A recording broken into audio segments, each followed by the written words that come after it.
Every year at a U.S. Open, invariably, we hear phrases like rigorous examination, grueling test, hard-fought battle, courageous effort.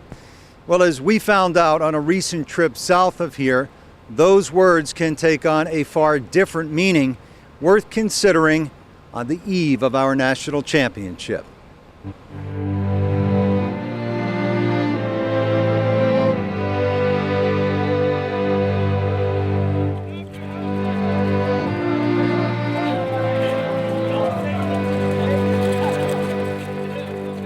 Camp Lejeune, North Carolina.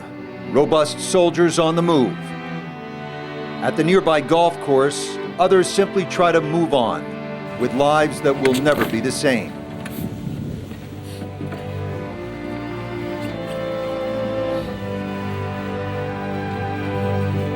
Three men on separate missions in Iraq. Their stories all too similar. Well, we woke up like around the normal time, 05:30. It was about 3 o'clock in the morning on November the 10th of 2004. It was the end of our shift, so we worked 12 hours, and a Marine unit had found an IED. We were called to go out on a patrol to make sure it was safe for another a convoy. We were headed out for a routine, what we call a sniper mission. I seen a flash before I heard the explosion. I seen a flash. And I was in the passenger front seat, and we rolled over an anti-tank mine. And it blew up into my floorboard and ejected the other two personnel from the vehicle and severely wounded my legs and my arm. Our tire ran over a pressure switch, which in turn detonated the 155 millimeter artillery shell right underneath of our truck, which killed the driver, Sergeant First Class Adelini, who was a good friend of mine, my platoon sergeant. And I was sitting right behind him, and it took out, I lost my left leg below the knee and did a lot of damage to my right leg as well. I had my right arm amputated, and then I had a craniotomy done. The front part of my skull was taken out. Today, many months later, rehabilitation continues at Camp Lejeune, where the Wounded Warrior Project allows soldiers to talk about shared experiences with peers and counselors, and to play golf as part of Disabled Sports USA's ongoing program. I lost my leg in Vietnam from a hand grenade, and guys like me didn't have the same opportunities that were available now. And now we can take these guys, I don't care how severe the disability, and get them involved in sports. And golf is one of the best. I used to golf before, and it's great to know that, my disability is not going to keep me from playing golf. And I strive to be a scratch golfer. Far away from it right now, but that's my goal. I can't let my physical disability alter my life. I just won't let it happen. You go through that stage where you ask yourself, why? You ask God, why me? Why did this happen to me?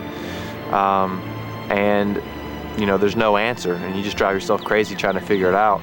And I personally chose, I said, well, this is what's happened, and you can either accept it and move on and make the best of what you have left, or you can just let it eat you up inside for the rest of your life. Golf has always been Joey's favorite sport. Now he's had to start over. Very frustrating, but I knew it was a challenge that I wanted to overcome. And I love the game so much because it's such a mental game.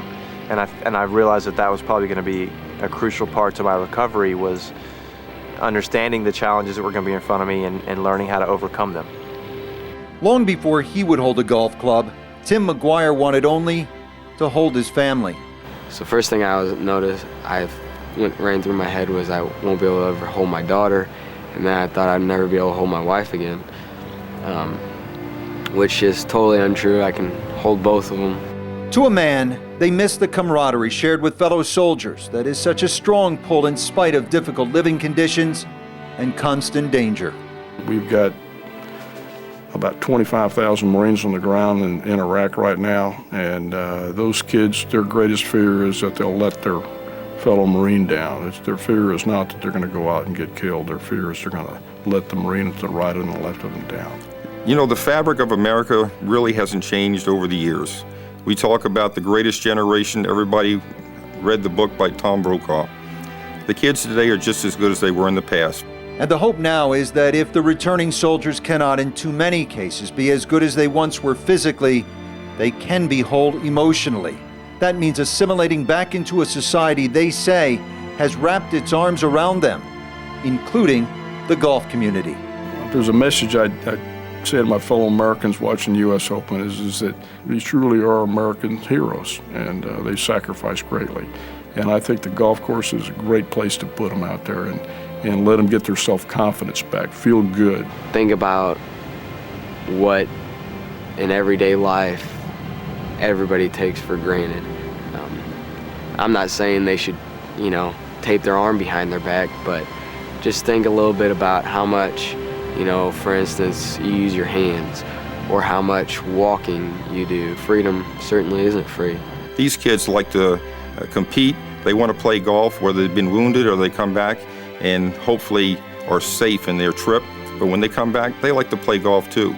So they're going to be watching the U.S. Open. It'll probably be beamed into the battlefield, so it gives them some time off to be able to watch the U.S. Open. So where you're watching it, you might have loved ones at the other end watching the same program that you're watching right now.